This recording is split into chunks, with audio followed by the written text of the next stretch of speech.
M. Jonathan Leblond de la Fédération des pourvoiries du Québec. Pour assurer la modération, donc j'invite à revenir nous rejoindre le président de l'Ordre des ingénieurs forestiers du Québec, M. François Laliberté. Donc François, à vous de jouer. Ex-président. Merci. Le président dans la salle.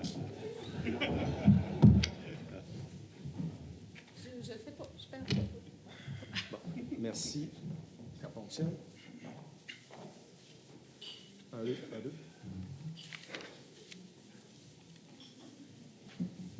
Oui. Ah. Donc, Patrick, t'es salué, hein? Le président de l'Ordre, il est là. Il m'a succédé, puis il fait bien ça. Donc, merci Nancy, André, Robert, Jonathan d'être là. Je vais rester debout, j'aime pas ça être assis. Comme Robert, on enseigne, on aime ça être debout. Bien, je ne prendrai pas 50 minutes.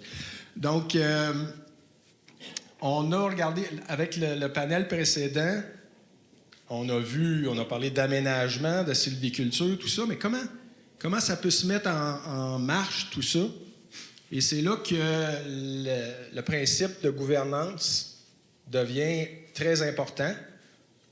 On a certains éléments qui nous sont proposés dans la réforme, mais comme l'a exprimé Robert Bourgard en commençant, on a vu la valse entre industrie, gouvernement. Chaque fois, on se disait, ben ça ne fonctionne pas, on revient à l'autre. Est-ce qu'il n'y a pas autre chose qu'on peut explorer? Alors, mais pour mettre tout le monde sur la même page, on a demandé, ou je demande à nos panélistes, brièvement, de me dire ou de nous dire ça consiste en quoi? On parle de quoi quand on parle de gouvernance? Donc, une espèce de définition maison, peut-être plus ou moins académique, de ce qu'est la gouvernance. Puis, je vais commencer par, bien sûr, Nancy, à tout seigneur, tout honneur. Merci. Donc, effectivement, je vais mettre la table académique, puis ensuite, mes collègues plus de terrain pourront continuer. Quand on parle de gouvernance, dans la définition, c'est un ensemble de normes, de règles qui permettent de gérer un ensemble que ce soit un territoire, que ce soit des ressources, mais surtout en collectivité. Donc, plusieurs parties prenantes qui se regroupent ensemble pour gouverner ou donner une orientation, une vision stratégique. Et pour ça, ça prend plusieurs principes de base essentiels pour la réussite, pour atteindre de la bonne gouvernance. Entre autres, ça prend une imputabilité. Quand on prend des décisions, bien, il faut se sentir imputable des résultats de ces décisions-là. Ça prend une légitimité. Les parties prenantes qui contribuent à la gouvernance doivent se sentir légitimes, ils doivent avoir la voix. On parlait tout à l'heure de monsieur le travailleur forestier. Bien, ils doivent sentir qu'ils ont une voix dans le processus décisionnel. Ça prend évidemment une orientation stratégique, ça prend une équité, que ce soit entre les différentes parties prenantes, mais aussi une équité intergénérationnelle. Il faut penser dans le futur. Et ça prend évidemment de la transparence. Donc, ça, c'est plus ou moins ce qu'on retrouve comme définition. Si on met tous ces ingrédients-là ensemble, avec évidemment les bons acteurs, les bons rôles, les bonnes responsabilités bien définies, on devrait être capable de bien gouverner. Merci, Nancy. Donc, là, tu as mis plein d'ingrédients, mais on va peut-être parler un petit peu tantôt de modèle, parce que des ingrédients, comme avec des ingrédients, on peut faire plusieurs recettes. Donc, on en jase. Mais André, ta définition de gouvernance, disons. Oui, moi, j'œuvre dans un contexte que la forêt publique, donc je vais prononcer le mot forêt privée ici, je pense, pour la première fois aujourd'hui. Donc, puis pourquoi j'en parle, c'est que c'est un modèle qui existe, qui a du succès au Québec. Il y a la petite forêt privée. Moi, je représente la grande forêt privée, gestion de 210 000 hectares dans 6 régions du Québec, 40 localités. Je vais arriver à la gouvernance, là. Donc, pour nous, il y a un élément de base que je pense qu'il faudrait qu'on place, c'est que moi, j'ai un mandat de mon propriétaire. Okay? Je ne suis pas le propriétaire, c'est le Fonds de solidarité qui est propriétaire de ces actifs-là. Il me donne un mandat. Donc, en tant que propriétaire, le gouvernement du Québec devrait être clair sur ce qu'il veut. D'accord? Ce sont des forêts publiques et le gouvernement du Québec devrait être clair sur ce qu'il veut. Quand il annonce vendredi qu'il va donner un mandat à des groupes pour augmenter les aires protégées du Québec, c'est bien. Mais si à côté de ça, il suit un autre chemin au niveau des ressources naturelles, bien là, ça peut être difficile à comprendre. Donc, il faut essayer d'avoir une vision claire du propriétaire. Dans mon cas, moi, la vision est claire du côté de mon propriétaire. Il me demande de gérer l'actif. C'est un actif. Donc, déjà là, on lui donne une valeur. D'accord? C'est pas juste financier, là, c'est plus que ça. C'est qu'il y a des retombées. Là. Donc, on lui donne une valeur. Je dois améliorer cette valeur d'actif-là. Ça fait partie de mon mandat. Ça doit être fait dans la durabilité. Donc, ça doit être fait en pensant que la forêt est en changement, que la forêt, il y a des enjeux aujourd'hui de biodiversité, il y a des enjeux d'espèces envahissantes, de ravageurs forestiers. Donc, il faut tenir compte de ça. Mon propriétaire forestier, ce qu'il veut aussi, il veut que j'aie un impact dans les régions. Ça fait partie de sa mission. Donc, il veut des partenariats en région, qu'on crée des emplois, qu'on crée des partenariats à long terme avec les gens locaux. Et il veut aussi une autre chose à la fin. Il veut aussi un rendement. Il veut un rendement sur son investissement. Et c'est légitime. Donc, je navigue avec ça au niveau de ma gouvernance, un conseil d'administration, et qui me demande des comptes. Parmi les comptes qu'il me demande, c'est ma gestion de risques. Les risques changent au niveau de notre gestion forestière. Puis un des éléments que je mettrais dans les priorités, ce serait de l'agilité aussi. On parle de prévisibilité, mais le nouveau régime forestier doit être plus agile. Je pense que c'est très, très important. Il doit être plus agile. Aujourd'hui, il ne faut pas seulement se placer en réaction, il faut se placer aussi de façon proactive et anticiper des changements. Il y a des choses qu'on sait qui vont apparaître. On n'est pas obligé d'attendre qu'elles apparaissent. On peut déjà anticiper qu'elles vont arriver.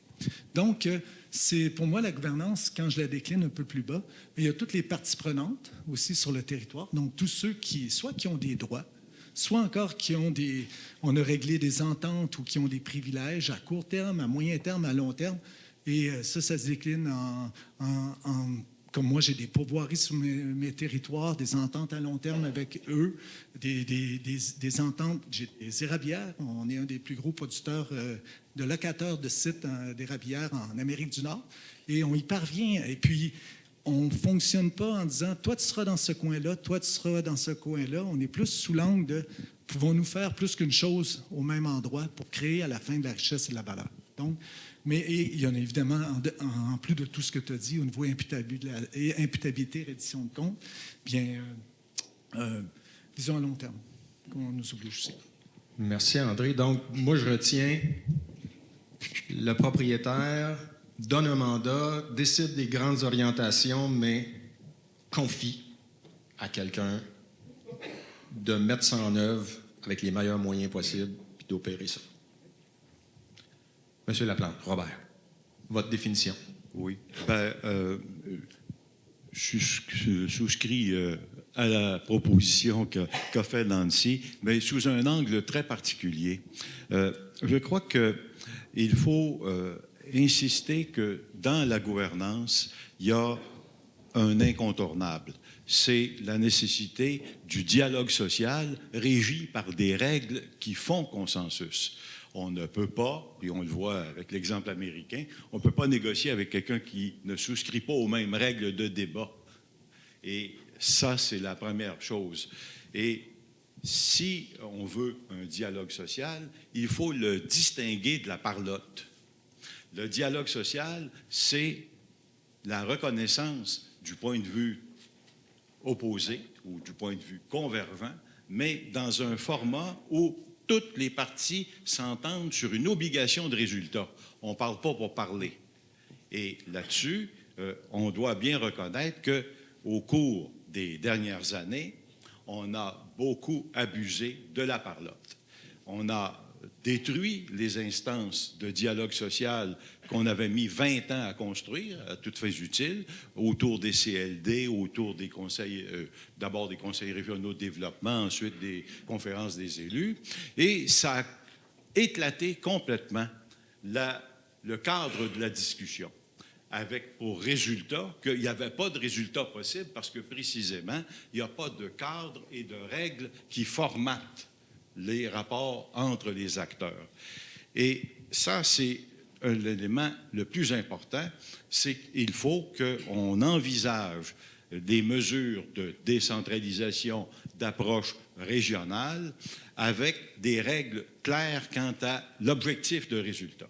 Et de ce point de vue-là, je crois qu'il faut distinguer, et on y reviendra dans la proposition, il faut distinguer la gestion des opérations qui nécessitent de la collaboration puis de la concertation, de la gestion des politiques, qui, elle, est le seul et le véritable objet du dialogue social, c'est-à-dire de s'entendre sur les choses qu'on met en commun, sur les résultats qu'on veut atteindre en commun, alors que la concertation réunit les acteurs, mais dans les opérations.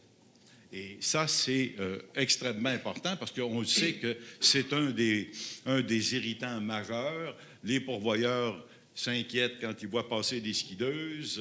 Les cueilleurs de champignons ne sont pas particulièrement réjouis de savoir qu'on va leur interdire du territoire.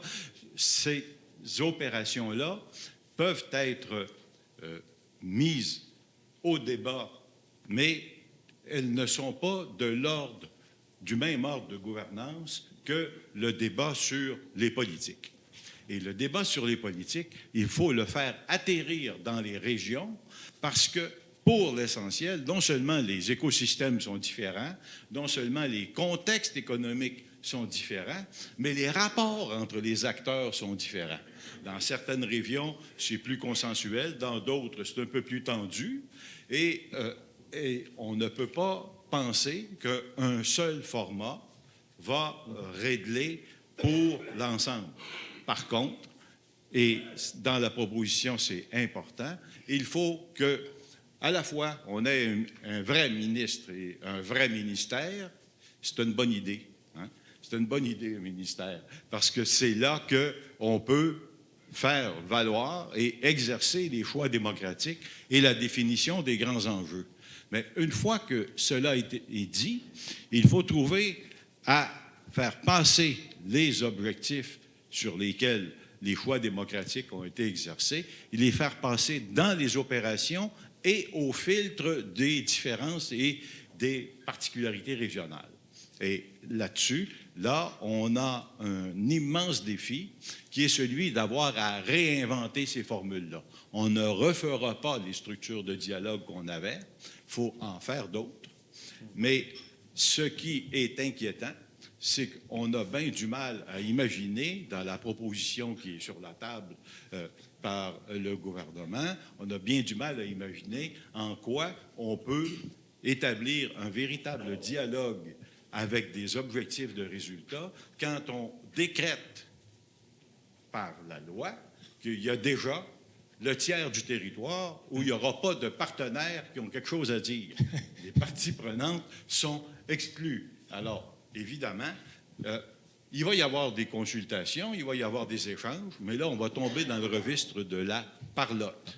Comme on a malheureusement beaucoup tombé dans le registre de la parlotte sur des thèmes pourtant légitimes et fondés, la gestion écosystémique, ça fait quelques décennies qu'on en parle, et on est encore en train de se dire que là, ça en prendrait. Mais voyons, ça veut dire que, comme on ne s'était pas donné d'obligation de résultat, on en parle encore. Hein? S'il faut la faire, alors qu'on devait la faire, puis qu'on devait la placer au cœur des régimes, au moins depuis les CAF et surtout depuis la commission Coulombe, ben là, vraiment, on se paye de mots. Hein? On se paye de mots. Parce qu'on ne s'est pas organisé pour qu'on puisse avoir un mécanisme d'effet en retour, de boucle, dans la discussion, avec une obligation de résultat. L'obligation de résultat. Absolument. Qui est manquante. On y viendra. Donc, on y reviendra. Vous avez devancé une de mes questions. Les questions avaient été envoyées avant, donc M. Laplante les a passées en rafale, finalement. Jonathan, Oui. ta définition, la gouvernance, une bonne gouvernance. Oui, après tout ce qui a déjà été dit. Évidemment, la gouvernance, pour ceux qui sont moins familiers avec les termes, c'est l'ensemble des règles, comme le disais tout à l'heure, mais c'est aussi les suivis, c'est aussi la rétroaction, c'est aussi les recours qu'on peut avoir contre des décisions, des façons qui sont faites. Donc, c'est vraiment, ça va jusqu'à l'opérateur, c'est l'attitude qu'il peut avoir dans sa machine à faire des opérations, à faire des choix au niveau de la sylviculture. C'est vraiment l'ensemble de toutes nos décisions. Les forêts qu'on a aujourd'hui, c'est ce qui a été, c'est le résultat de l'ensemble de nos anciens modèles de gouvernance qui ont été là. Maintenant, le premier sujet pour ma définition, moi, de ce qu'est vraiment la gouvernance, c'est de quoi on parle, puis c'est quoi le mandat. On a parlé d'aménagement forestier, on parle de forêt, on parle d'approvisionnement d'usines. C'est parce que le résultat de notre modèle de gouvernance, là, c'est 460 000 km de chemin là, en forêt. Là. C'est des forêts qui sont peut-être rendues plus loin, plus petites, c'est tout ça. On parle de quoi? On parle-tu vraiment juste de matière ligneuse? Non, on parle du territoire forestier. On parle de notre territoire public. Puis c'est vraiment toute la notion de la gouvernance de notre territoire public qui va bien au-delà de juste une notion, par exemple, de volume puis d'attribution annuelle avec des aspects économiques des fois plus ou moins bien documentés pour rassurer les gens. Fait que pour moi, c'est vraiment important. La notion d'imputabilité aussi, pour moi, une bonne gouvernance, c'est quelque chose où on a une très grande imputabilité. On a connu l'époque où les ministres, on avait accès aux ministres via des processus de conciliation.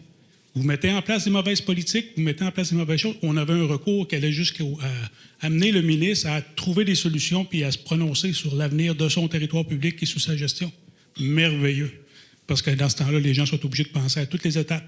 Est-ce que j'envoie en région comme travail à faire, comme décision, c'est quelque chose de réaliste ou si j'envoie juste les problèmes en région, puis moi, c'est vraiment important de donner l'ensemble, de réfléchir à partir du moment où on parle de la vision initiale jusqu'à la réalisation et jusqu'au suivi pour savoir si on fait les bons choix ou pas. Fait que, pour moi, c'est ça la gouvernance en territoire public forestier. Merci, Jonathan. Donc, vous avez, en même temps que vous avez donné la définition d'une gouvernance, vous avez évoqué plusieurs des grandes caractéristiques, des caractéristiques importantes, imputabilité, l'importance du dialogue, l'importance des différentes parties prenantes qui doivent être là aux différents niveaux, hein, que ce soit plus politique ou au terrain. Mais donc, j'ai envie de vous demander, à ce moment-ci, est-ce que ce qui nous est proposé comme projet de loi répond à ces impératifs-là, à ces caractéristiques-là importantes d'une bonne gouvernance ou d'une gouvernance saine? Puis, M. Laplante, puisque j'avais devancé la question. Oui, c'est ça, complète un petit peu. Non, je ne crois pas, on n'y est pas du tout. C'est une régression historique majeure, non seulement sur le plan des opérations, Robert Beauregard a bien décrit la situation tantôt, mais essentiellement, on arrive dans une situation où le tiers du patrimoine collectif des Québécois est soustrait à des règles communes et il est littéralement sous la coupe d'intérêts privés qui sont les victimes, mais rien, mais absolument rien, n'autorise à lui laisser le monopole de l'orientation et des intentions. Alors, moi, je crois qu'on n'y est pas du tout. Si on parle de régionalisation, il faut coller au plus proche de la réalité des acteurs. Les acteurs terrains, bien sûr, on parle des entreprises, on parle des travailleurs, mais aussi de tous les autres partenaires qui ont à contribuer à faire pas seulement de l'aménagement forestier, à faire du développement forestier. Et il y a une intervenante qui le soulignait tantôt, on peut produire beaucoup plus de richesse, de la richesse collective qu'est la forêt, en s'organisant pour partager des objectifs communs de valorisation des différents aspects de la gestion écosystémique, justement, qui s'avissent autant de la biodiversité, du caribou, que des... Oui, voilà. Non, j'ai l'impression que les gens dans le fond de la salle... Parlez un peu plus Ah bon, près du excusez-moi. Okay. Excusez-moi. Oui, bref, pour l'essentiel, je crois qu'il faut qu'on... Et j'espère que ce sera un des résultats d'aujourd'hui. Il faut qu'on réactualise ce que nous entendons par concertation et dialogue social. Et il faut qu'on se donne ensemble des repères pour savoir de quoi on parle quand on parle de régionalisation. Est-ce qu'on veut régionaliser la gestion du problème ou régionaliser la gestion des solutions? Malheureusement, on est trop souvent dans la gestion des problèmes. André, tu veux Oui, continuer? peut-être à la question sur la gouvernance, 2 dimensions. À nouveau, la forêt privée, parce qu'il ne faut pas l'ignorer. C'est ça, notre deuxième région de transformation au Québec est Chaudière-Appalaches, je vous en parlais. Et puis, on a réussi en 50 ans à augmenter de 40 % le volume de bois qui se situe dans cette forêt-là. C'est elle qui est en train de pallier en grande partie aux baisses qui proviennent de la forêt publique. Donc, il y a un modèle là d'apprentissage auprès de groupements forestiers, de syndicats de producteurs de bois, de grands propriétaires, d'une vision à long terme qui donne un rendement. Ça, c'est un point. Mais pour la gouvernance, le nouveau régime ou le projet nous propose une simplification de la réglementation. On est aux prises présentement avec énormément de réglementations qui s'ajoutent en forêt privée, qui viennent de la CPTAQ, qui viennent de chacune des municipalités. Je vais mettre ça à l'absurde un peu, là, mais on peut avoir un cours d'eau qui débute sur une de nos propriétés, qui a une bande de 10 mètres et puis qui traverse ensuite sur une autre municipalité et qui, là, atteint 15 mètres. Après ça, on traverse sur une autre municipalité, ça revient à 10 mètres. Croyez-vous vraiment que le ruisseau sait dans quelle municipalité il circule? Mais non. Mais il y a une complexité qui s'est installée, qui va être simplifiée avec le nouveau, ce changement-là. Nous, on le voit positif, cet aspect-là. Deuxième aspect, la ministre dit que quand il y aura des événements par exemple, un fort vent ou des événements climatiques qui amènent une récupération de bois, le bois de forêt privée sera mis en priorité. Et ça, on salue ça aussi. Donc, ça fait partie des changements que nous, on voit positifs. Maintenant, quand je reviens à la partie de la forêt publique, puis là, j'étais une personne qui a œuvré beaucoup en forêt publique, maintenant un peu moins, mais en forêt publique, moi, je constatais que le dernier régime avait rendu les choses extrêmement complexes. On avait fragmenté toutes les interventions. Tout le monde intervenait en forêt sans trop se parler. Je vous dirais, là, il y a une complexité que on ne peut pas être à notre meilleur ni pour éteindre des feux, ni pour planter des arbres, ni aussi pour bien discuter avec les Premières Nations sur des priorités sur le territoire. Quand c'est pas clair où on va tout le monde ensemble, l'imputabilité sur le rendement ensuite des investissements que l'on fait, les routes. Moi, je vous regardais de loin et je disais, ça ne peut pas fonctionner, ça, c'est sûr. Puis, en plus, depuis quand même 15 ans, on a pris une décision à l'échelle du Québec d'augmenter les superficies en conservation et ça se passe sur le territoire québécois. Donc, c'est le même territoire qui était un territoire qui était avant en grande partie en production forestière qui va avoir d'autres usages. Ça, là-dessus, je pense que dans la gouvernance, il y a quelque chose à éclairer là-dedans entre le ministère de l'Environnement et le ministère des Ressources naturelles. On dirait que quelquefois, les deux ministères parlent de deux forêts, qui ne parlent même pas de la même forêt, mais ça se passe dans la même forêt. Puis, là-dessus, j'inviterais aussi, entre autres, les groupes environnementaux à être plus clairs sur la conservation. Souvent, on mêle conservation, aire protégée, conservation, aire protégée. J'étais dans l'État du Maine il y a moins d'un mois, puis il poursuit 30 % d'aires en conservation dans l'État du Maine avec 90 % du territoire qui est privé. Et ils ne voient pas d'enjeu à y arriver.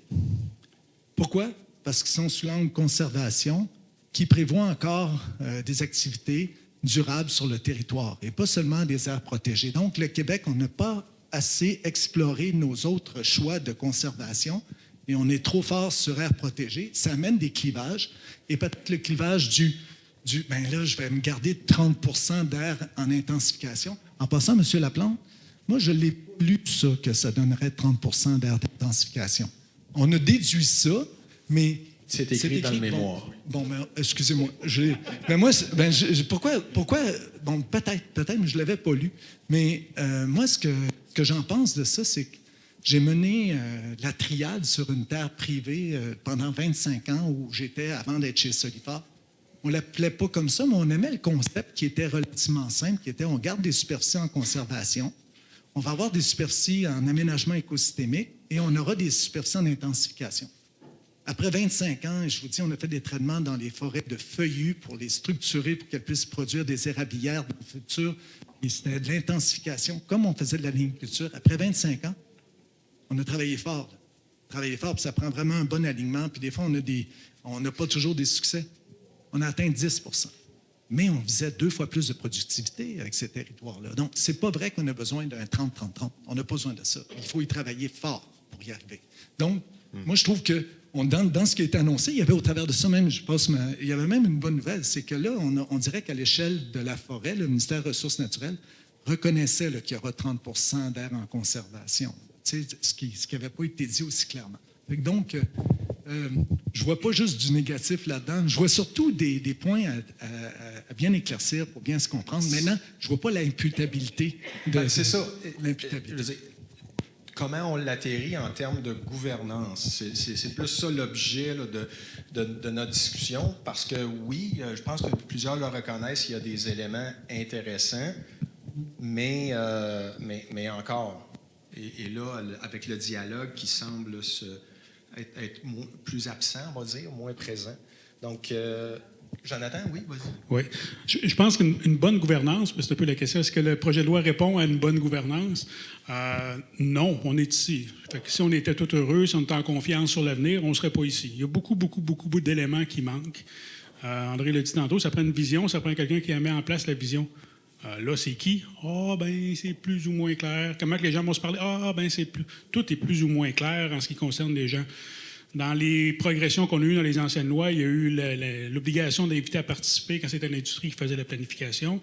Ensuite, il y a eu des modèles de concertation qui ont été mis en place au fur et à mesure avec plus ou moins de succès selon les endroits et selon les enjeux. On nomme plus les gens. Il y avait des listes, il y avait des gens. On vous reconnaît, vous êtes là. En partant de la loi, qui est la base de la gouvernance, reconnaissait quand même certains éléments. Là, c'est juste pour dire, si les communautés autochtones sont mentionnées, puis c'est encore là. Nous autres, on n'existe plus. On est quoi? On va être une contrainte. Tout va se diriger uniquement vers la production de bois puis tout ça. Puis quand ils vont nous consulter, on va lever la main. On est là. Ça n'a aucun sens. C'est pas une belle gouvernance de travailler comme ça.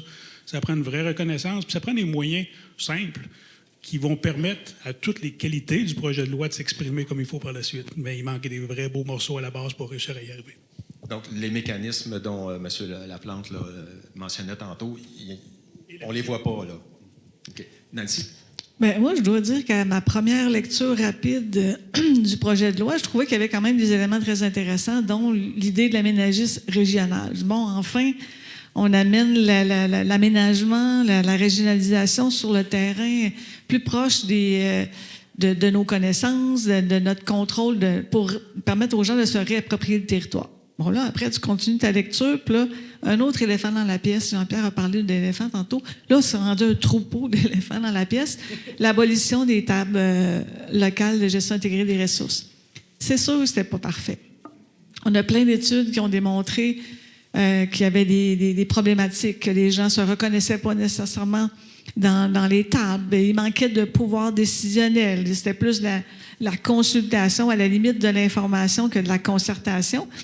Mais il y avait quand même quelque chose d'intéressant. Il y avait un terreau fertile qu'on aurait pu... Donc là, je pense qu'il y a eu pas un manque, là, mais il y a eu on a passé à côté de quelque chose. On aurait pu partir de ces tables-là, les rendre imputables de leurs décisions, faire en sorte que la planification se fasse en amont et que tous les intervenants puissent discuter ensemble et que là, qu'on prenne des décisions ensemble pour arriver à la fois à répondre aux besoins des industriels et à la fois à répondre aux besoins de l'ensemble des utilisateurs du territoire. Puis je voudrais terminer en donnant un exemple de la forêt Montmorency. C'est la forêt expérimentale qui est gérée par l'Université Laval. Puis on a ici dans la salle Louis Bélanger qui a été son directeur scientifique ou président scientifique, peu importe, directeur scientifique pendant de nombreuses années. Bien, on a réussi à mettre en place une table locale de gestion intégrée des ressources qu'on appelait un comité d'aménagement où il y avait plusieurs représentants. Puis on a réussi à proposer des choses, à faire des nouveaux tests de sylviculture, puis d'aménagement, approche mosaïque. Puis aujourd'hui, je peux vous dire que ça a fonctionné. On a réussi à approvisionner une usine. On a réussi à augmenter la productivité des forêts qu'on trouve sur le territoire de façon quand même assez impressionnante.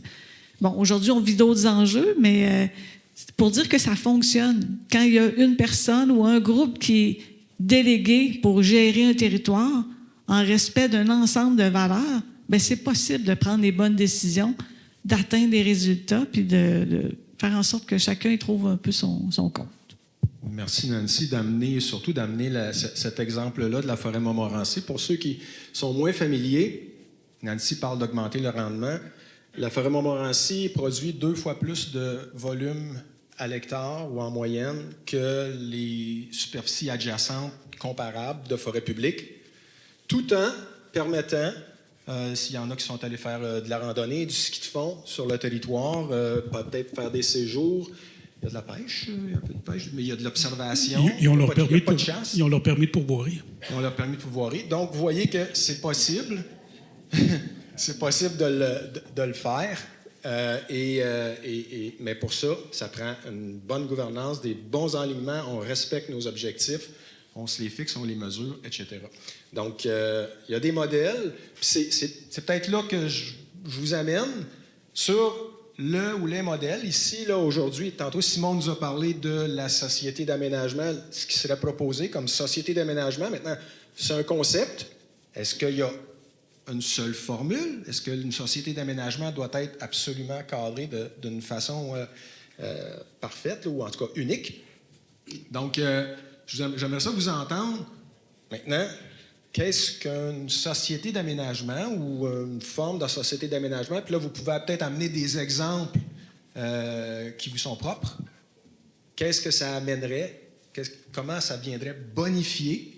Parce qu'on va parler de bonifier, je pense, le projet qui nous est soumis. Commencer peut-être par peut-être... Vas-y, Jonathan, oui. Oui, je vais me lancer. On ne réinventera pas les gens qui sont déjà là en région, ceux qui ont du talent, les travailleurs qui en ont de moins en moins. Il faut trouver une façon de mobiliser les forces, de retrouver un certain intérêt. Fait que pour moi, une société d'aménagement qui va fonctionner va réussir pas à faire le travail à la place des gens, mais à amener les gens à faire le travail avec elle. C'est vraiment une question de mobilisation. Fait qu'on n'est pas en train... Ça ne veut pas dire qu'il faut sortir les industriels, qu'il faut sortir un autre. Au contraire, tout le monde veut s'impliquer. Tous les gens l'aiment, la forêt. Maintenant, il n'y a pas un modèle de société d'aménagement, peu importe laquelle, qui va fonctionner si on n'a pas la vision quand même initiale qui est nécessaire, si on n'a pas... C'est quoi qu'on veut faire? C'est clair quand on a un mandat, mais on peut travailler sur le mandat. C'est quoi le mandat de cette société-là? Ça ne peut pas être juste ligneux, ça ne peut pas être juste sectoriel, c'est le territoire forestier, on l'a dit tantôt. D'autres ont demandé une chose bien simple, un plan d'aménagement par pourvoirie. Ils ne sont pas capables de le faire. Hey, ça n'a pas de sens. T'sais, si tu veux parler, si tu veux dire que tu l'adresses comme il faut, c'est bien. On veut fournir du bois aux usines. On veut que les gens qui viennent travailler sur le territoire soient fiers de dire, regarde, j'ai aménagé sur cette pourvoirie-là, c'est moi qui y ai été, regarde, viens. Ça se fait, c'est très, très, très facile. Mais il faut se déconnecter des grands principes puis tomber dans la réalité, puis prendre des risques puis mettre ses culottes à tous les niveaux. Le rebondir? Oui, bien, essentiellement, pour rappeler une chose, le dialogue, c'est pas juste pour le dialogue. Hein. Le dialogue, c'est pour faire converger les intérêts et s'assurer que la manière d'exercer ces intérêts-là suppose qu'on a tous le statut, autour de la table, de partenaires reconnus et non pas de bénéficiaires de la condescendance de quelqu'un qui veut bien écouter vos récriminations. Alors, dans la structure, il faut définir les partenaires. Mais il faut, et c'est la raison pour laquelle j'insiste sur l'obligation de résultat, parce que pour que ça marche, ça prend une reddition de compte. Et une reddition de compte qui va être faite à l'ensemble des partenaires et de la population. La forêt, ça peut être intéressant pour quelqu'un qui ne met pas les pieds dans le bois ou pour quelqu'un qui n'a aucune idée de ce que c'est que les opérations forestières, mais ça peut être un sujet de préoccupation pour d'autres motivations, le sort de la planète, la justice sociale, etc. Donc, cette obligation de résultat et cette procédure de reddition de compte, c'est ça la clé pour ce qu'on appelle l'acceptabilité sociale, pour que la population adhère à des projets adhèrent à des perspectives qui sont soumises par l'un ou l'autre des partenaires, il faut qu'elles comprennent bien quels sont les paramètres dans lesquels ça s'inscrit. Alors, il faut que, quand on vit de la forêt, il faut qu'on comprenne ce qui nous fait vivre de la forêt.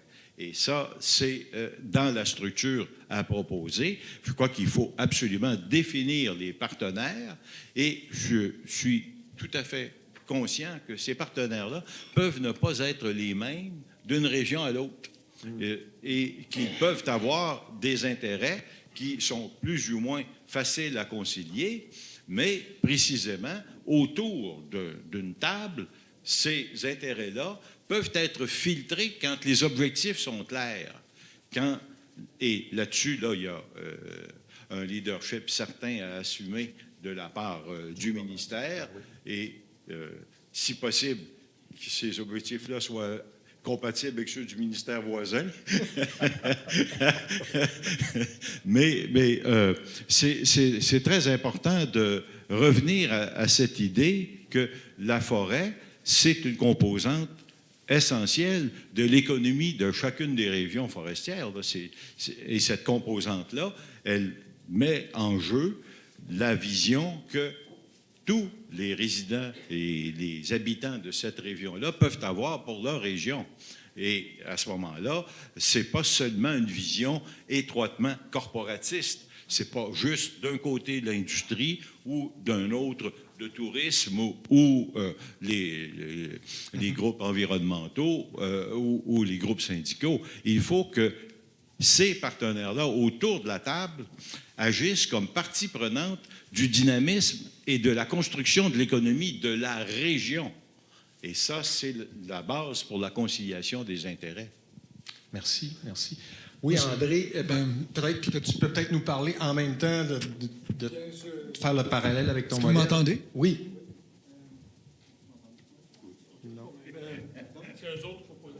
Est-ce que vous m'entendez bien? Oui, oui. Regardez, je vous donne un exemple. On a une propriété qui est une ancienne seigneurie qui s'appelle Nicolas-Rioux dans le Bas-Saint-Laurent. Il y a là des sites de production d'énergie renouvelable qu'on appelle des éoliennes. Donc, ils sont là. Et puis, nous, on tire une location de ça. On participe à la partie de la transition énergétique du Québec dans cet exemple-là. Et c'est surtout un site qui, depuis 100 ans, est aménagé. C'est moi qui pèse dessus. 100 ans qui est aménagé au niveau forestier.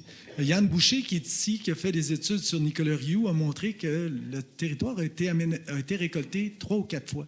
Que le territoire, aujourd'hui, est beaucoup plus mixte et feuillu. Donc, souvent, on a des paradigmes. On pense qu'on est en train d'enrésiner le Québec. Dans cette forêt-là, elle est en train de devenir mixte. C'est un territoire où la chasse, parce qu'on a une pourvoirie là qui est de renom. Nicolas-Rioux, on a Métis aussi, en passant, qui est une autre pourvoirie de renom. Donc, 80 à 90 % de succès de chasse à l'orignal. Un aménagement forestier où la récolte ne cesse pas durant la chasse, où les gens sont avertis à l'avance et ils vont même faire des visites des lieux pour voir comment ça se récolte le bois aujourd'hui. On n'est pas en train de s'exclure. Donc, j'avais un défi récent, c'est qu'on est en train de déployer la culture à Nicolas-Rioux. On a un potentiel de 300 000 entailles à Nicolas-Rioux avec des entreprises locales, familiales, locales qui peuvent développer ça. Et là, j'avais mes chasseurs qui disaient « J'ai moins de succès de chasse, c'est à cause des tubes qui sont en train d'être déployés. » Et là, c'est sur 100 hectares, la propriété a 15 000 hectares, et là, c'était tout le territoire qui avait plus de succès de chasse. Ça. D'accord? À la fin, on a cessé la chasse parce que le contingent avait été récolté, donc ce n'était pas le lien. Mais on a assis les gens ensemble, en tant que gestionnaire, on a dit, bon, toi, sériculteur, qu'est-ce que tu peux faire comme compromis par rapport au chasseur qui, lui, c'est sa chasse depuis 1 an qu'il rêve de faire dans cette zone-là. Et à la fin, on force un compromis, mais qui doit se passer là. On ne peut pas étudier pendant 5 ans la situation. Il faut qu'on soit capable de trouver une solution pour le plus de personnes, le plus long terme. Okay? Donc, ça, c'est un exemple que je vous donnais où on est capable de... Et on ne s'est pas zoné en disant, puis si vous vous rendez à cette cabane à sucre-là, bien, il y a des plantations. Et j'étais plantation cet hiver avec 2 biologistes qui, eux, ne voyaient pas la plantation, qui voyaient les jeunes feuillus qui étaient broutés par les orignaux en disant « Quelle nourriture j'ai là ?»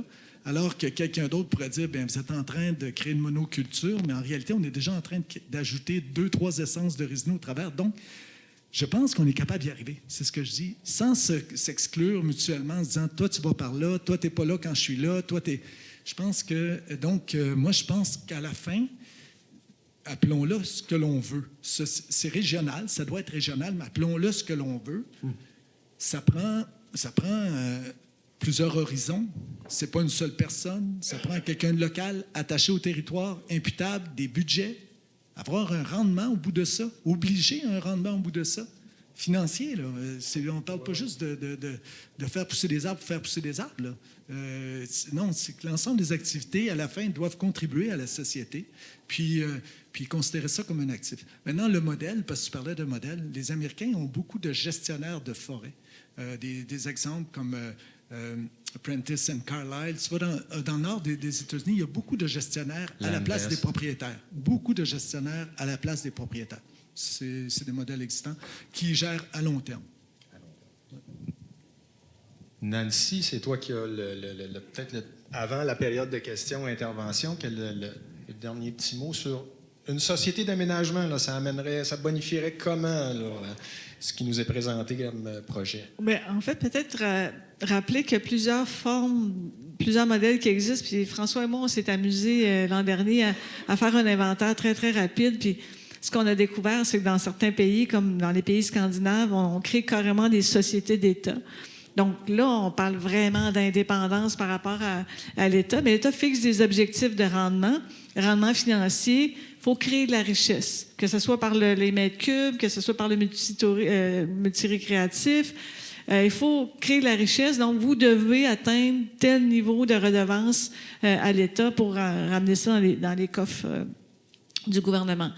On a aussi, comme André vient de le mentionner, des exemples de délégataires ou de mandataires, entre autres aux États-Unis. Donc, c'est des grandes firmes de régimes de retraite ou des grandes firmes d'assurance qui possèdent des territoires. Bien, ils mandatent la gestion du territoire à des équipes spécialisées. Puis encore là, il y a des objectifs de rendement. Il faut renflouer les coffres des compagnies d'assurance. Et il y a d'autres exemples, entre autres en Ontario, où c'est plus des coopératives, où là, on a un forestier qui travaille avec une équipe. Puis là, on a une responsabilité de gérer un territoire, bien, de répondre aussi aux objectifs multiples des utilisateurs qu'on trouve sur le territoire. Donc, il y a vraiment une multitude de formules possibles, mais l'important, c'est que si on parle de société d'aménagement, où on parlait tout à l'heure d'intégrateur, il faut qu'il y ait, on l'a dit à plusieurs reprises, je vais juste le répéter, des objectifs de rendement financier, d'utilisateurs, etc. Mais il faut qu'on sache où on s'en va pour trouver la meilleure solution pour s'y rendre. Merci. Préparez vos questions. Oui, j'ajouterais que ces sociétés-là auraient un avantage aussi. Appelons-le ce qu'on veut. Oui. C'est l'attachement au territoire permettrait aussi la mesure. Présentement, on parle de beaucoup de choses. On va parler de la crise de la biodiversité, on ne la mesure pas. Moi, je suis en train de mesurer un indice de biodiversité pour mes territoires, pour savoir de quoi je parle, pour être en contact avec les experts de la biodiversité aussi. Il y en a ici aujourd'hui, hein? Il y en a une qui est ici en avant, Cynthia. Mais donc, on travaille avec... Ça nous amène à parler, à ouvrir nos horizons en se mesurant. Parce que c'est pas juste... On a parlé d'objectifs financiers, mais ça déborde ça. Si on parle de durabilité, on va parler de qualité d'eau, on va parler de paysage, on va parler maintenant de connectivité, là, qui sont des objectifs qui, si on veut être de notre temps, au niveau de notre gestion forestière, nos grandes propriétés contribuent à ça. Donc, ça va aider dans la mesure du rendement, se donner des objectifs, 1,5 mètres cubes, 1,6, 1,7, quelque chose qui donne à moyen terme plus de mètres cubes, des fois la même quantité, mais plus gros. Dans le précédent panel, si je me souviens bien, Geneviève, tu parlais d'aménagement adaptatif. C'est toi qui as sorti ça, oui? Bon, bien, l'aménagement adaptatif, pour s'adapter, il faut se mesurer. Il faut savoir d'où on vient, où on s'en va, où on veut s'en aller, puis on s'adapte. C'est un peu ce que tu veux dire. Donc, on y va avec des questions. On y va avec des questions. Oui. Vous nommez? Je n'ai pas pris de chance, je me suis levé très, très tôt. Parfait. Mon nom, c'est Arthur Fortin. Je suis président national du regroupement des locataires des terres publiques du Québec. Je vais essayer d'être bref. Le projet de loi nous a lancé dans une incertitude incroyable. Parce que vous savez, à la limite, on peut planifier le développement des arbres par le haut, peut-être même un peu de la faune et de la flore aussi par le haut, mais pour ce qui est des villégiateurs, on parle des êtres humains. Là.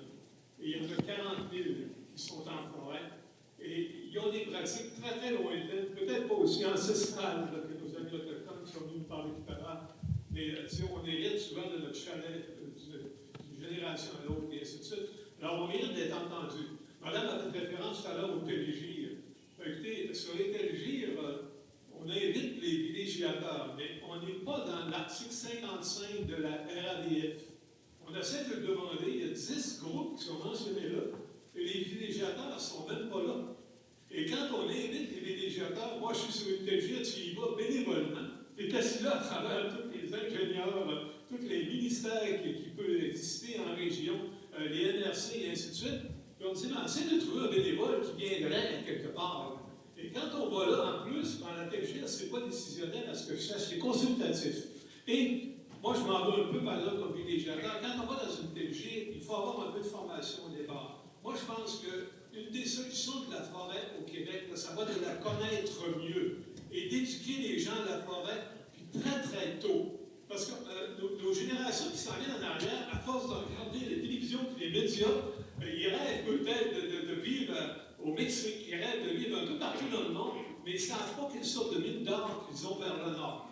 Il y a un mot qui n'a pas été prononcé aujourd'hui, c'est M. Trump. M. Trump, il va finir par nous réveiller pour nous montrer ce qu'on a comme patrimoine incroyable qu'on pourrait développer. Les villégiateurs, ça fait partie de ce gang-là qui voudrait participer à ce développement-là. Il faudrait qu'on nous donne à quelque part aussi cette possibilité-là. Parce que vous savez, je finis avec ça, vous savez, quand on a un burn-out à faire, t'es bien mieux d'aller le faire dans ton camp, ton burn-out, que d'aller le faire dans l'hôpital Maisonneuve de Montréal. Je m'arrête parce que j'ai encore beaucoup à ajouter, je vais laisser la place aux autres un peu. Merci. Merci. Juste, excuse-moi, une réaction rapide. Vous avez entièrement raison. Hein, puis j'ai commencé tantôt en disant qu'il y avait beaucoup de critiques autour des tables locales. On a fait plein d'études. Une étudiante qui a terminé son doctorat qui portait entièrement là-dessus, Anne Bernard. Et je disais juste que c'était comme un point de départ, qu'on aurait pu bonifier, donner un pouvoir décisionnel et effectivement faciliter la participation de tous les utilisateurs qui ne sont pas là au même titre. Vous avez entièrement raison. Jonathan? Je vais peut-être l'avoir. Ah, OK. Non, mais les TABGIR, un niveau régional, il y a des choses qu'on peut faire là-dessus. Ça prend une vision provinciale, ça prend un lieu pour discuter, pour échanger, puis qu'il faut qu'il soit facilitant pour les gens comme les villégiateurs, tout ça. Ça prend aussi une mise en œuvre concrète. Notre territoire est immense, on touche peut-être à 1% par année. Qu'est-ce qui se passe là? Puis là, on tombe à vraiment un autre niveau plus local. Puis c'est là où tout le génie peut s'exprimer. C'est là où il y a moyen de vraiment aller bien faire les choses. Il ne faut surtout pas empêcher ce travail-là de se faire entre les gens impliqués, vraiment concernés. Les communautés autochtones ne viennent pas au TABGIR pour leurs raisons. Et de toute façon, ça ne veut pas dire que leurs commentaires vont être pertinents par rapport à un plan précis. Il faut qu'ils aillent voir le plan. Fait qu'il y a un volet là, terrain. Notre territoire est tellement grand. Si on essaie de tout faire à un niveau, c'est sûr qu'on se plante. Il y a un niveau provincial, il y a un niveau régional, puis il y a un niveau local très concret. On va demander avec le projet de loi aux gens de sortir de l'argent pour entretenir les chemins. Là. Quel chemin? On va-tu payer les chemins de sortie des bois ailleurs, puis au lieu de mettre de l'argent sur notre propre réseau routier? Peut-être. C'est quoi ces réflexions-là? Il faut vraiment décliner les 3 niveaux. C'est la raison de l'échec des TABGIR. Merci, Jonathan. Monsieur Boudreau. Bonjour, Gaétan Boudreau, président de la Fédération des producteurs forestiers du Québec. Prends votre gouvernance, comme vous dites, M. Gravel, puis pourquoi que le gouvernement, c'est nos terres, vous dites, c'est nos terres, et pourquoi que sur le privé, ça marche? Pourquoi que le séminaire de Québec font ça depuis 100 ans, puis qu'ils s'entendent avec les régulateurs, qui font le chemin, puis s'entendent de la coupe, 150 000 mètres par année sur le terre, c'est longueur, mais c'est la production forestière.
c'est de l'action au marché par rapport à ça. Si on n'a pas d'action au marché, c'est bien beau, les bien beaux règlements, et avoir le droit de produire, si on n'a pas d'action au marché en forêt privée, il faut tout le temps en tenir compte, parce que quand il se passe quelque chose sur forêt publique, ça remporte le privé aussi. Merci, Gaétan. Non, est-ce que tu veux, Jonathan, Non, j'aurais juste fait un petit commentaire. Oui. L'échelle, ces terres privées-là ont une dimension plus humaine, puis les projets dont on parle sont concrets. Quand on est dans les airs, on peut parler, puis qu'on ne sait pas où ça va atterrir. On veut des vieilles forêts. Ouais, chez nous, ou sont toutes chez le voisin. Tu sais, les gens se le demandent. Si on n'est pas capable de faire atterrir les choses, bien, tout le monde s'exprime avec ses appréhensions, sa compréhension. Et ça fait un dialogue qui influence pas vraiment l'aménagement forestier. C'est vraiment une question d'échelle, premièrement, qui rend les choses concrètes. Nos pourvoyeurs nous en parlent, comment ça se passe, ces forêts privées, puis c'est concret. Ça aide tellement les solutions. Plusieurs petits propriétaires privés qui ont la même cause que les grands. Exactement. Location pour la France, exactement. ont la même cause que les grands. Oui. Ça marche. Le pauvre propriétaire privé, il va mettre un tiers de l'eau en exploitation forestière, puis le reste... Votre point est très bon, M. Boudreau, parce que vous avez raison. À l'échelle d'un lot typique de 40 hectares, il est fait là souvent la même chose qu'un plus grand propriétaire et qui pourrait être fait aussi à l'échelle d'unités d'aménagement. Mais le propriétaire a ses objectifs. Il est clair, il pense à long terme, il pense à l'action, puis c'est très rare qu'il ne pense qu'à la production de bois. C'est très, très rare. Les propriétaires ont été ouverts à les initiatives de conservation de biodiversité. Donc oui. Il y a possibilité de faire les choses. Oui. Très rapidement, parce qu'on a plusieurs intervenants, puis il nous reste 15 minutes. Mais simplement pour rappeler une chose, que quand il y a un propriétaire, il y a un seul ensemble d'intérêts. Sur les terres publiques, nous avons là une diversité d'intérêts, une diversité d'acteurs qu'il faut amener à concilier dans une perspective qui n'est pas d'abord celle du rendement dans le cas des terres publiques, mais qui est celle du bien commun. Alors, il faut là-dessus bien prendre en compte que les instances démocratiques, autant les communautés locales que les MRC et évidemment la députation, sont des intervenants qui sont associés et qui ont le devoir de travailler au bien commun. Alors, c'est complexe et les arbitrages peuvent être faits, justement, soit au plan local, régional ou national, selon la nature des problèmes et des enjeux, mais c'est la raison pour laquelle on ne peut pas transposer tel quel le modèle de la forêt privée, même si certains de ces résultats sont très enviables, parce qu'il faut les inscrire dans d'autres considérations. Et là, il faut que ces arbitrages-là soient faits sur la place publique, pas dans les officines, sur la place publique. La transparence. Absolument. La transparence, la reddition de comptes, etc. Pourquoi il se passe telle Parfait. chose. Monsieur Bélanger. Bonjour, Louis Bélanger, Nature Québec. Un des objectifs du projet de loi, en principe, c'était d'améliorer la prévisibilité pour les industriels forestiers. On sait de façon générale, maintenant, que quand on veut avancer un projet, l'acceptabilité sociale est importante pour la prévisibilité. Ma question, c'est, pensez-vous que la modification du régime forestier va améliorer son acceptabilité quand, avec le zonage d'aménagement forestier prioritaire, on abolit le processus de consultation du public qui existe depuis plus de 30 ans. 2, on abolit l'étape G, la seule vraie structure régionale de concertation qui existait. Et 3, on subordonne les droits autochtones à la priorité légale des droits forestiers. Quelqu'un veut répondre à ça? C'est vrai que clairement, les tables locales ont été abolies, ça, on ne peut pas le nier. Là où il y a quand même un flou artistique qui demeure, puis peut-être qu'on peut être chanceux, c'est au niveau de comment sera fait la consultation. Fait que s'il n'y a rien écrit noir sur blanc, mais peut-être que dans un règlement, on va nous aider, puis ils vont nous entendre, puis ils vont nous proposer une façon claire pour faciliter le travail de l'aménagiste forestier régional, qui va être de consulter pour faire des bons zonages. Fait que, soyons confiants. C'était écrit dans la loi, puis ça n'a pas donné de résultat. Là, ce ne sera plus écrit. Mais il faut rester optimiste. Prochaine question ou commentaire? Oui, bonjour. Je suis économiste, consultant pour la CLEF et aussi un ancien banquier de 40 ans. Moi, quand je regarde le projet de loi 97, ça me fait penser à signer un chèque en blanc. Il y a plein de bons concepts là-dedans. La régionalisation, c'en est un bon.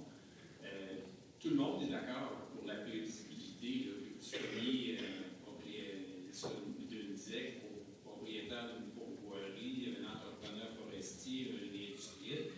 Tout le monde la veut, cette prévisibilité-là. Mais quand on regarde, on lit le projet de loi 97, là, on est complètement là, dans... On ne sait pas trop, là, il reste un paquet de choses à définir, puis la gouvernance, ça s'en est définitivement, puis justement, c'est qui les partenaires, c'est quoi les pouvoirs ou le droit de vote ou peu importe comment ça va fonctionner. Il n'y a absolument rien de défini. Puis là, ce qu'on nous dit, c'est que dans le fond, on veut retourner le tiers du territoire à l'état des anciennes concessions d'il y a 50 ans, où finalement l'industrie va avoir le droit de regard sur tout. Je pense qu'il y a beaucoup de travail à faire, de précision, pour avant là, de signer le chèque, justement. Là, je pense qu'il y a beaucoup de définitions à donner. Merci. Juste peut-être une réaction. Le fameux 30 André, comme moi, je ne l'avais pas vu parce qu'effectivement, dans le projet de loi, il n'est pas écrit noir sur blanc, c'est dans un autre document où c'est indiqué. Mettons ça à part. Monsieur Jeté l'a mentionné tout à l'heure, si on veut s'en aller vers l'intensification, ça va prendre des investissements majeurs. C'est normal que d'un point de vue industriel, ou même du point de vue du gouvernement, qu'on veuille protéger ces investissements-là. Moi, le zonage, d'un point de vue acceptabilité sociale, parce qu'on a fait des travaux sur la triade en Mauricie, c'est acceptable. Peut-être pas 30 du territoire, on s'entend, là, c'est sur une petite zone où on intensifie, où on investit. C'est vraiment un investissement, c'est pas un coût. Et qu'on veut récolter le résultat de cet investissement-là dans plusieurs années, que ce soit en travaux commerciaux, non commerciaux, ou en tout cas, on veut récolter après ça un volume en valeur, pas juste en volume. C'est bien, il s'agit de faire la bonne délimitation du territoire, de bien investir puis de protéger ça pour pouvoir faire autre chose ailleurs. Fait que moi, je trouve que sur le principe, c'est bon. Après, il reste à voir comment on le met en œuvre, comment on respecte le processus de consultation et même de concertation avec l'ensemble des acteurs. Mais espérons que les discussions qu'on a présentement vont influencer la suite des choses. Je sais, je suis dans un monde de licorne, mais bon, sinon ça... Il nous reste 5 minutes. On a 4 intervenants. 1 minute chaque, pas plus, s'il vous plaît. Jocelyn.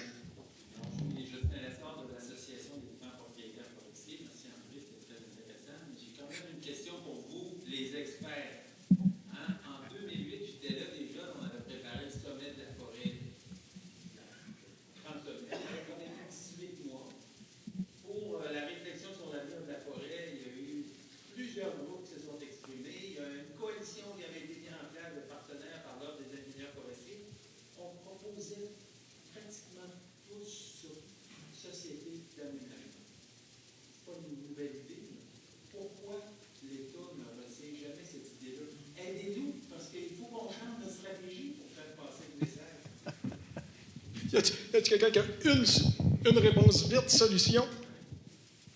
Peut-être une crainte de l'incapacité à livrer pour tous, OK? D'être capable l'État lui-même de dire quels sont mes objectifs. Ouais. Et après ça, de dire, il y aura un groupe qui en sera responsable. Dans combien de temps il va me rendre des comptes? De ne pas se rajouter en double des gens pour surveiller ce groupe-là parce qu'on n'est pas sûr qu'on a confiance. Et puis, et que ce groupe-là, après, bien, soit capable d'arbitrer, parce qu'il y a une étape où on va appeler ça il y a de l'arbitrage à un moment. On va appeler ça la conciliation, ça chante mieux un peu, mais à la fin, il y a des décisions à prendre. C'est ça. Puis c'est pas simple. Donc, puis en même temps, il y a aussi, puis moi, j'ai le contrôle? Ben non, mais je vous dirais, à la fin, on se tourne souvent sur l'industrie. J'ai fait partie de l'industrie longtemps, moi. Puis, je vous dirais, je crois qu'on devrait les entendre plus sur les intentions, sur leur vision de l'aménagement. Depuis 15 ans, on les a retirés de la forêt sur la planification à long terme. Ils peuvent avoir, enlevons le mot industrie, mais plutôt, je sais pas moi, c'est ceux qui sont en charge de... C'est parce qu'on associe trop souvent un peu industrie à quelqu'un qui va absolument toucher à la ressource, puis il y a quasiment une dimension de prédation par rapport à cette forêt-là, alors que toutes les certifications amènent déjà l'industrie à concilier les usages, à parler aux parties prenantes. Moi, je pense que dans le contexte actuel de changement, ce qu'on va appeler le secteur forestier, qui inclut l'industrie, dans le nouveau régime, peut être agile au travers de ça. Donc, moi, je pense qu'il y a une dimension confiance. J'essaie de voir pourquoi ça se retrouve pas là. Puis après ça, il faut la décliner différemment selon les régions. L'Outaouais se comporte différemment du Bas-Saint-Laurent au niveau forestier du lac Saint-Jean. Certification, on parle de certification, justement, François. Hey.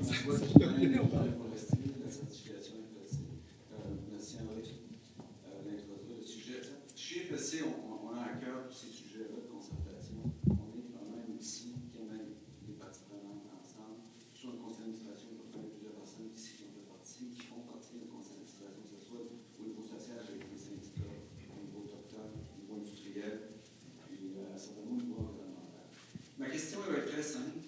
Je pense que je suis encouragé par la conversation que vous avez en termes de panel sur la gouvernance et les sociétés régionales d'aménagement, parce que ça amène un sujet qui n'a pas été beaucoup discuté, mais qui a été soulevé par le grand chef Francis Zaropa, qui est sur la Déclaration des Nations Unies sur le droit des peuples autochtones. Et je pense que la gouvernance de ces sociétés-là peut intégrer l'esprit de la Déclaration des Nations Unies. Et il ne faut pas sous-estimer ça, parce que pour avoir accès à des marchés des produits forestiers, un des premiers points, c'est le mot de gouvernance des peuples autochtones sur la gestion des ressources forestières. Et les sociétés peuvent amener cette plateforme-là pour l'intégrer. Alors, j'aimerais avoir votre appui là-dessus. Pas votre appui, mais votre opinion, tout le moins. Êtes-vous sensible, d'accord avec ce que François vient de nous dire? Il faut avoir accès au marché, mais je vais laisser les peuples autochtones se prononcer eux-mêmes sur comment ils veulent participer, sur quelle façon ils le voient. Nous autres, on reste toujours très ouverts aux discussions puis à arrimer nos enjeux. Mais je me vois mal. En tout cas, je ne sais pas si quelqu'un ici veut se prononcer. J'aime bien quand les gens puissent se prononcer eux-mêmes.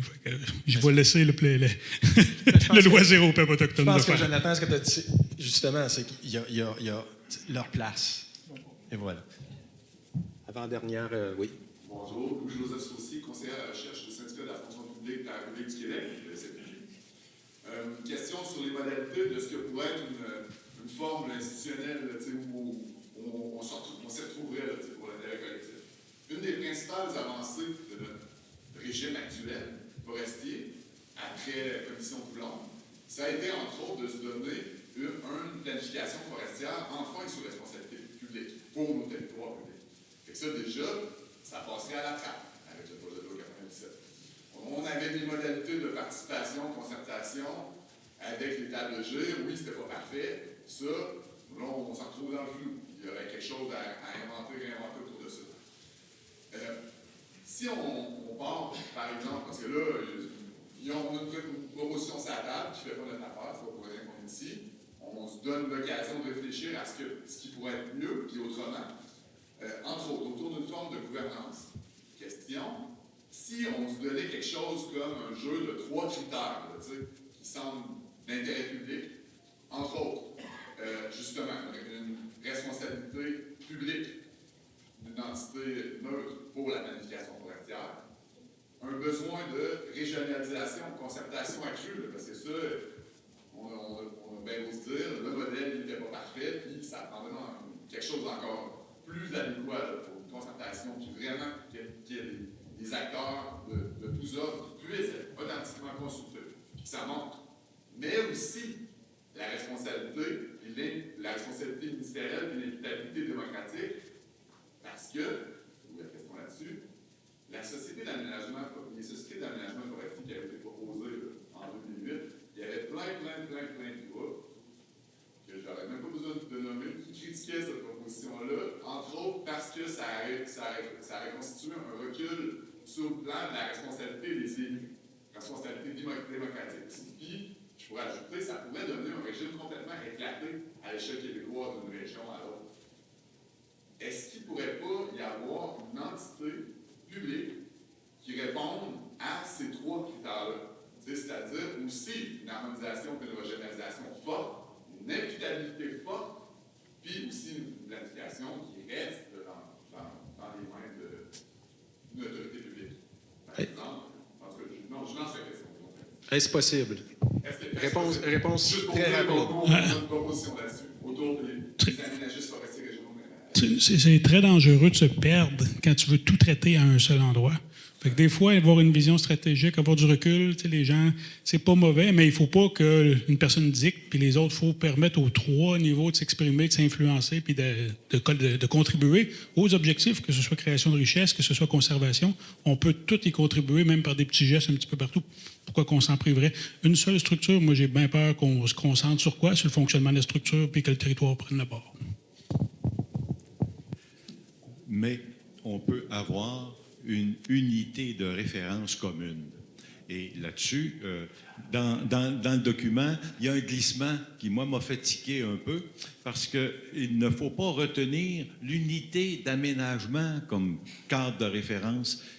Il faut utiliser la région administrative, parce que il y a des partenaires à qui ça ne dit rien, l'unité d'aménagement, sur lesquels ils n'ont pas eux-mêmes d'intérêt. Alors, il faut... ça ne veut pas dire qu'on ne tiendra pas compte des enjeux associés aux unités d'aménagement, mais pour éviter de démultiplier les structures, puis pour s'assurer à la fois des règles démocratiques sur la gestion d'un patrimoine collectif, il ne faut pas jamais oublier ça, on a intérêt à réfléchir sur une certaine cohérence institutionnelle, et ça, ce sont, à mon avis, les régions administratives avec les structures qui y sont présentes, notamment les MRC, les municipalités. Merci. Ah, oui. Rapidement. Pour moi, déjà d'avoir mis le mot aménagiste, déjà d'avoir rattaché ça au forestier en chef, moi, je trouve que c'est restrictif. Je trouve que chez nous, on est des gestionnaires de territoire, on est clair là-dessus. On gère des territoires. OK, on gère des territoires. On gère pas juste le bois, on gère des territoires. Donc, je trouve ça un peu au départ restrictif, mais je pense qu'on devrait ouvrir. C'est ce que j'avais à dire là-dessus. Parce que ça nous permettrait d'avoir autour de la table les bonnes personnes et pas juste aligner ça vers la planification à court, moyen, long terme du bois. Merci, André. Donc, on termine avec dernière intervention. Marie-Ève, rapide. Oui. Je voulais vous demander à quoi sert le zonage, en fait, dans le projet de loi, si dans un sens, on peut faire tout ce qu'on veut avec les AIPL actuellement pour ce qui est d'intensifier la sylviculture.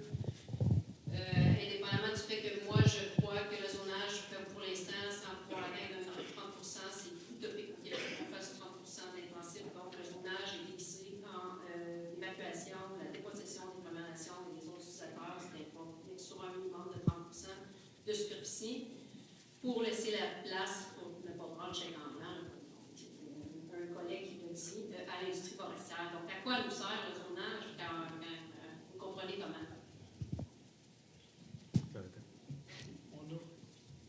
On va l'avoir avec les micros. Ça fait longtemps qu'on parle de zonage, hein, des régions, qu'on parle d'intensification, qu'on parle de choses. Protéger un investissement, on peut le faire a posteriori. On peut se donner un zonage une fois qu'on a une vision, qu'on s'est entendu sur une vision, ça va bien. Se donner un zonage qui part d'un volet forestier, qui donne une priorité forestière avant d'en arriver aux autres zonages, ça sonne drôle à l'oreille. Ça donne l'impression de vouloir se faire déposséder. C'est pas l'outil qui est mauvais, mais qui va s'en servir, puis sur quoi qui va taper. Ouf, ça c'est inquiétant, puis avec raison. Fait que d'aller protéger les investissements, attirer des fonds d'investissement extérieurs pour venir investir dans la sylviculture au Québec, pourquoi pas? On a le droit de rêver, on a le droit de s'en faire des bonnes idées. Bien, le zonage d'un territoire public pourrait être utile, mais de commencer avec un zonage, puis tiens, toi, tu envoies-moi tes propositions. C'était peurant, là, puis avec raison. Moi, j'aime pas plus le zonage. Et dans un contexte de changement, comme on dit aujourd'hui, changement climatique et autres, j'aime pas plus des superficies fixes pour le futur, pour la conservation, qui ne bougeront pas, comme j'aime pas non plus un zonage fixe qui ne bougera pas non plus dans le futur. J'aime pas le zonage. Donc, par contre, j'ai des portions de mon territoire que j'intensifie. J'en ai d'autres où je fais de la conservation. J'ai une vision globale par rapport à ça. Puis, c'est pas vrai qu'entre les deux, que ce soit au niveau biodiversité, qu'il y a un désert quand c'est de l'intensification, puis que c'est le paradis quand on a fait de la conservation. C'est pas ça, la vraie vie, là. Donc, puis on a puis, gestion de risque, est-ce que tout mettre au même endroit, tout protéger à long terme au même endroit, est-ce que c'est des bonnes idées? Faut un peu plus réfléchir à ça. J'ai pas compris que c'était 30% tout dans le même coin, puis je ne suggérerais pas ça. mais puis après ça, est-ce qu'il peut y avoir plus qu'une activité au même endroit? Bien oui. On peut continuer à chasser, avoir des pourvoiries, puis on peut continuer à avoir de la sériculture et aussi avoir aménagé la forêt avant et revenir l'aménager après. On peut tout imbriquer ça. Ouais. Merci. Juste pour parler l'objectif du zonage, comme il est parti là, ça va être très difficile de certifier en fonction des lois de programmation. Donc, on termine le panel. Est-ce que une dernière petite intervention, Nancy, pour rapper ça? Ou ça te va?